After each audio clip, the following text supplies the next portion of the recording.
Hello, hello. Before we get into today's episode, I want to invite you to check out my new live online offering coming up on April 10th called Live from the Heart. This event is taking place at 12 p.m. Eastern Time, 9 a.m. Pacific, 45 minutes in length, give or take, and you want to be there. We are going to be gathering live online as a collective to do a little bit of the work that we talk about in the Courageous Pivot, how to tune into the heart, align yourself, your life with what you are being called to next, and doing so in a community, cultivating collectively love, care, appreciation, gratitude, all of those heart-centered emotions. I'm going to be sharing with you a really, really special and very simple technique you can take with you. 100% of your Pay What You Want registration will go towards covering production of future episodes of the Courageous Pivot podcast. I want to keep these conversations going, and I know you do too.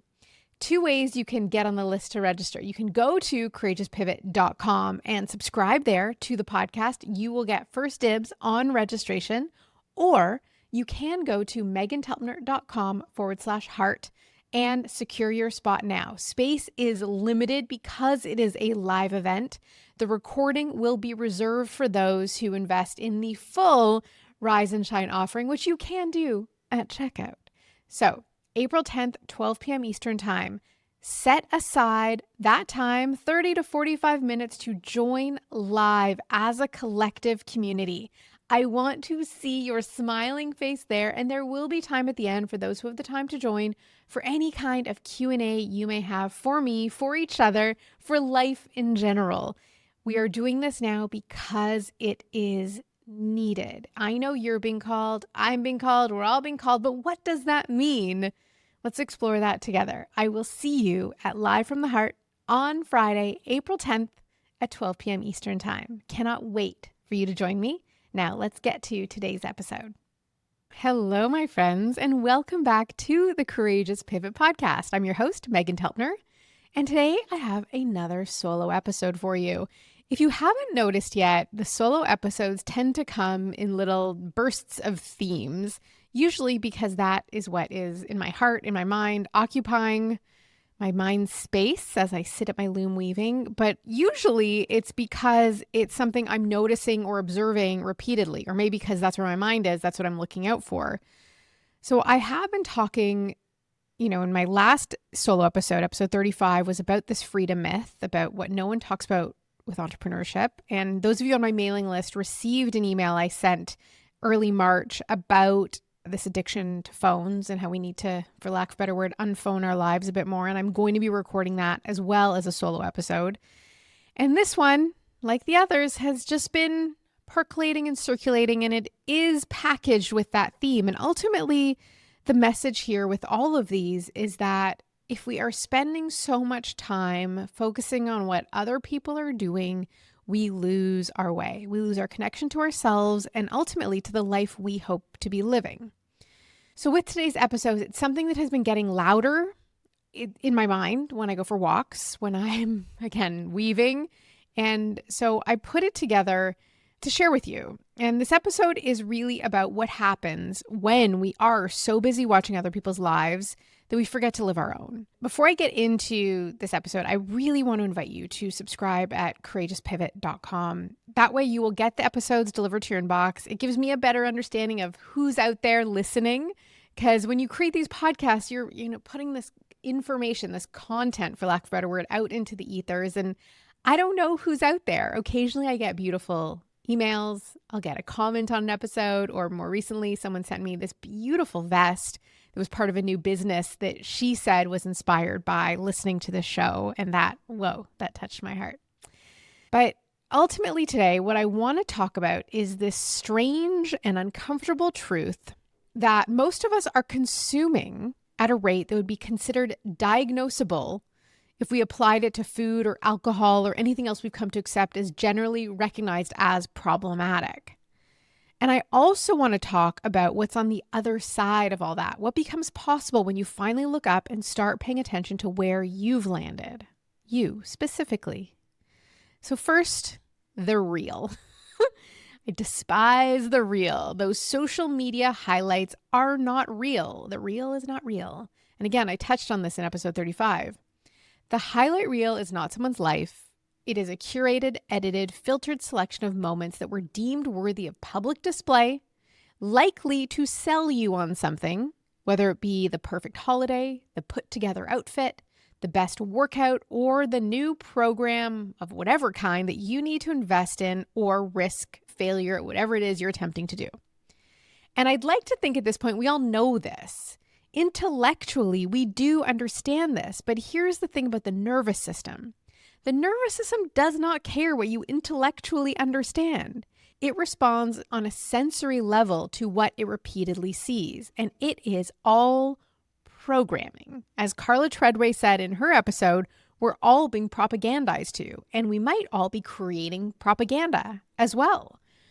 But when you spend an hour every morning before you've even brushed your teeth scrolling through someone else's perfect kitchen renovation with their perfect hair, with the sunlight hitting both her face and her perfect steaming matcha at just the right angle, meanwhile you're crawling out of bed with a messy ponytail and a pillow crease on your face and a few aches and pains in your body to your real lived-in home, well, your nervous system is taking notes.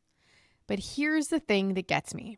It's not even so much the damage to our brains this constant comparing and maybe even competing has. It's that while you're consuming the performative show that has become everyone else's life, you are not living yours. You're lacking deep rest, wherein you're already depleted, and you're absorbing these synthetic signals of a life that most likely is not real. You start the day already feeling less than and behind. That is not a small thing.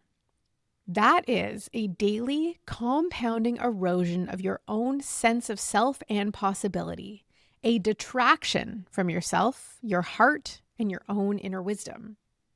As you likely know, I spent 15 years working in the world of nutrition. I had a school, I wrote books, I taught thousands of people how food affects the body in ways that go so far beyond calories and macros and special trending diets.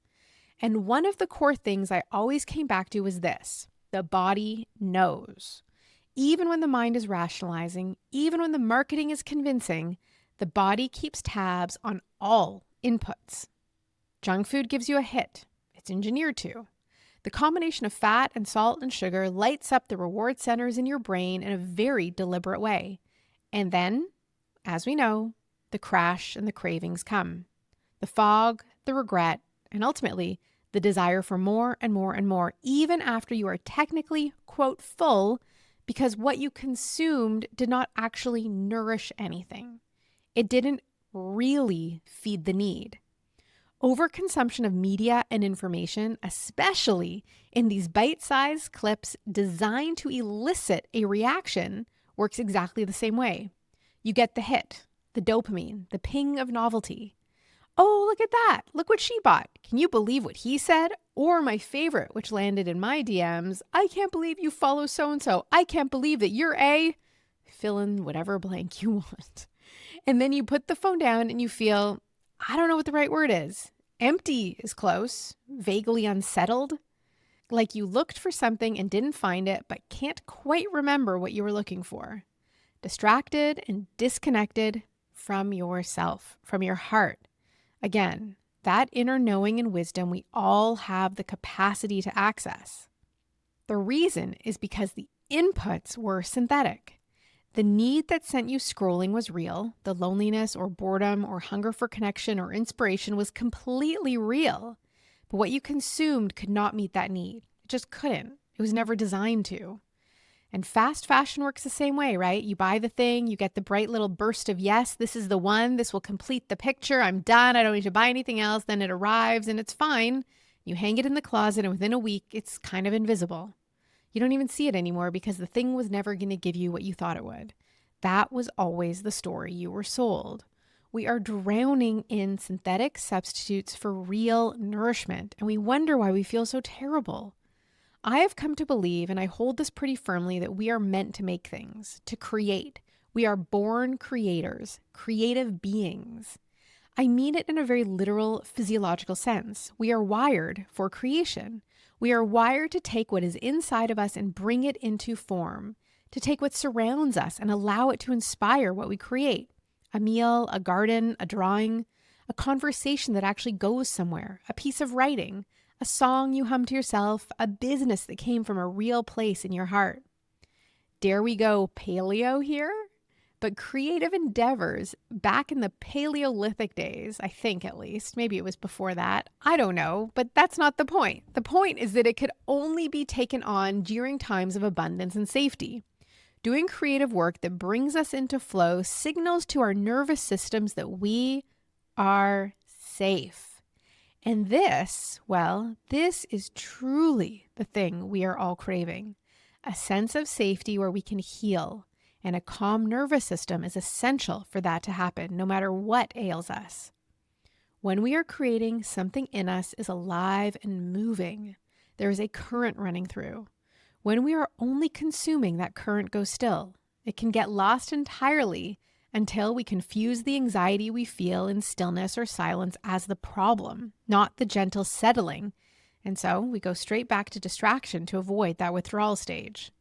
And yet, the pull to consume is so strong and so available and so perfectly designed to feel like it's doing something that we just keep going. We tell ourselves, oh, I'm researching, I'm staying informed, I'm getting inspired, I'm connecting. Oh, I need to do this for work. Sometimes yes, maybe, mostly no.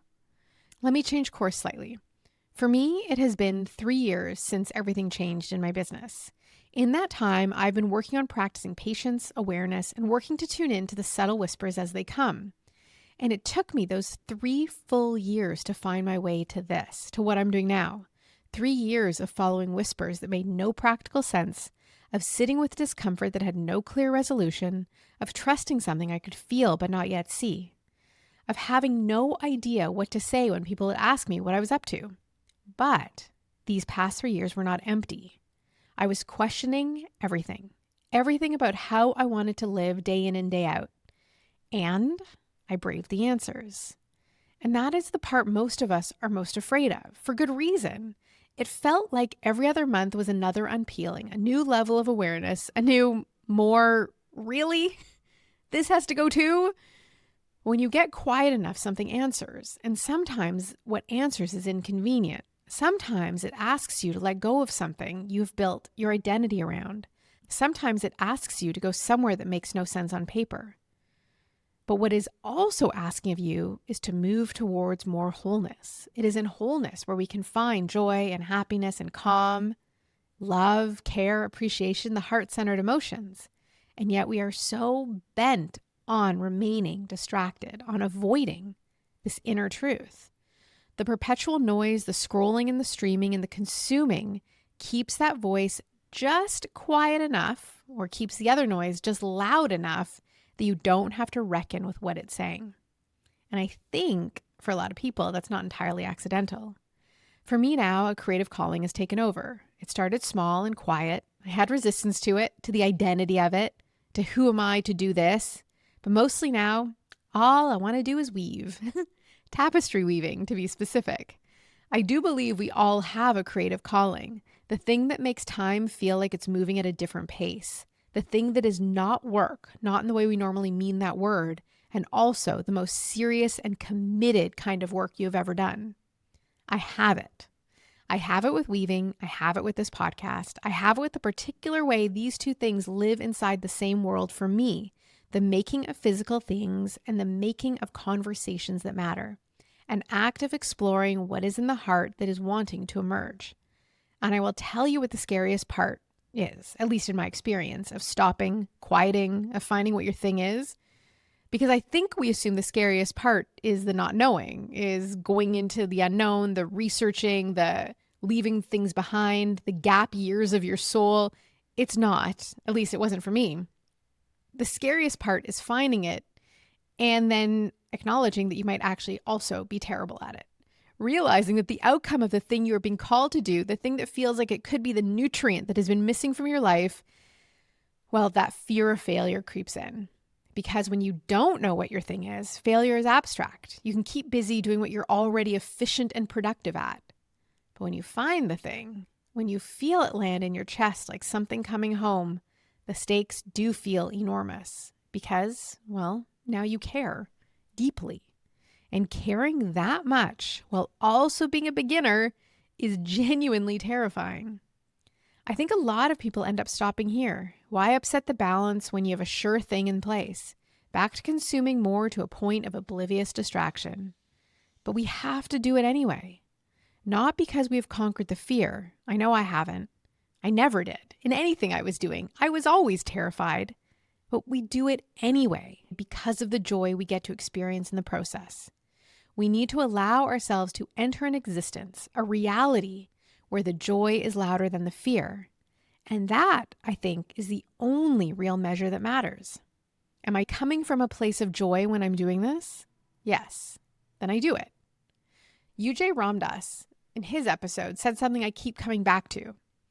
He said it so simply that it almost went by me, but it landed and it stayed. And he said the focus to finding our way back to ourselves is more time, every day, doing what brings you to a place of joy. Not more time eventually, not after the restructure and the rebrand and when the kids are older, when the mortgage is paid and when you finally feel ready. Now, every day, a little more joy. Because joy is not a reward at the end of the work. Joy is information. Joy is your system telling you that you are aligned. It is the signal. Joy is also the gateway to peace, to love, to healing. It is what we must find within ourselves if we could ever hope and pray to see it en masse out in the world. But what if the path home to yourself is not through more discipline and hustle and white-knuckling your way through the next thing? What if it's through joy? What if the question to ask yourself is simply, does this bring me to life? And then having the courage to let the answer matter. The reality is that people are lonelier than they have ever been. This is not an opinion. The data on this is pretty overwhelming. And at the same time, people are more connected, more visible, more constantly in contact with other human beings than at any previous point in history. Real belonging, though, that is the thing we're actually aching for. You cannot find it out there. You cannot find it in your glowing screen. You can only find it in here first, inside. You have to find yourself before you can find your people. You have to know your own heart before another heart can really recognize it. And that is, like many things we've chatted about here, an inside job. It always has been. No platform, no algorithm, no community built on performance and curated presentation is going to give you that. Real belonging comes from showing up as you actually are and finding that that is enough, better than enough, that it is exactly what was needed. But you have to know who you actually are to do that. And that requires space, quiet, the uncomfortable gift of your own sweet company. Turn it off, delete them all. The noise is not neutral. The perpetual consumption is not a harmless habit. It is actively keeping you from the life and the self and the connections that you most deeply want. It is the junk food to your soul. And when it becomes the primary diet, when it becomes the thing you reach for first and last in every in-between moment of the day, it is making you unwell. And just as peace and love starts from within, so does sickness, fear, and division. We get to choose, spiritually, physically, in your relationships, in your sense of self, in your ability to imagine a different kind of life. Because imagining requires stillness, and stillness is the one thing chronic distraction will never give you. So turn it off. Give it 1 week. Nah, give it 2. I promise you'll feel the change. 1 week is really challenging. The gifts come in the second. Create the space. And then in that space, ask yourself, what wants to come through me? What is the thing I have been too busy consuming to actually go and make myself? What would I create if I stopped waiting to be inspired by other people's lives and started trusting my own? The scariest part of getting quiet is not the quiet. It's what the quiet reveals. Because when you ask, something answers. And the answer is usually not the practical, sensible, 5-year plan kind of answer. It's something that feels both completely obvious and completely impossible all at once. Like, of course, and also, how? The how will come. It always does. Not all at once, not before you need it, but it does come. It took me 3 years of listening before I heard clearly enough to move. And even then, the moving was slow and uncertain and full of moments where I thought I had it wrong. I double backed so many times, and even in the course of just doing the show, we have changed so many things about how we share it. I didn't have it wrong. I just hadn't fully gotten there yet. Or maybe all of this is entirely wrong still, and I'm just in motion. Only time will tell, but the reason I feel confident in saying this now is because of how I feel more often than I used to. Calm, joyful, peaceful. It's all I wanted. And here's what I want you to remember. You are not behind. You are not too late. You are not the exception to the rule that other people find their thing and follow their heart, but it's not for you. You just need the pause, the reset, the turning in, the tuning in. And then you need the courage to respond to what answers back. Not the courage to never be afraid, just the courage to move anyway, heart first. Belonging is not a program or an HR policy or a well-intentioned initiative. Real belonging begins in the body, in the heart, in the lived experience of knowing who you are and finding that others can see and receive that. That begins with turning down the noise, with creating instead of consuming, with finding your way back to your own particular and irreplaceable self. The world does not need more content. It needs more of you, actually you, the one underneath all the noise and comparison and performed living. So go make something.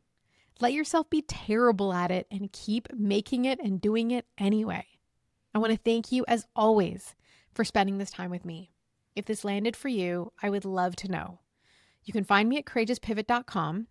I'd love for you to subscribe there. I would also kindly ask, lots of people are asking, how do I share this? You're not on social, blah, blah, blah, blah, blah. Well, the most powerful thing you can do is to send this to someone by email. Share it with a link, a direct message, an email. I always think that when you're on social media and someone's sending you something, it's like them shouting at you and trying to have their voice heard amongst hundreds of others at the same time. But the inbox still feels a little bit like the living room. So go hang out in the living room of those people you care about. Even better, go do it in real life. Go discuss something. Have a conversation, a cup of tea. It's what we need. And if you want the show notes for this episode, go to courageouspivot.com and click on this episode. Until next time, I'm wishing you a beautiful, spacious, creative rest of your day. And if you feel inspired, send me an email. Show me what you're working on, what you're making. I'd love to see it genuinely. Have a great day.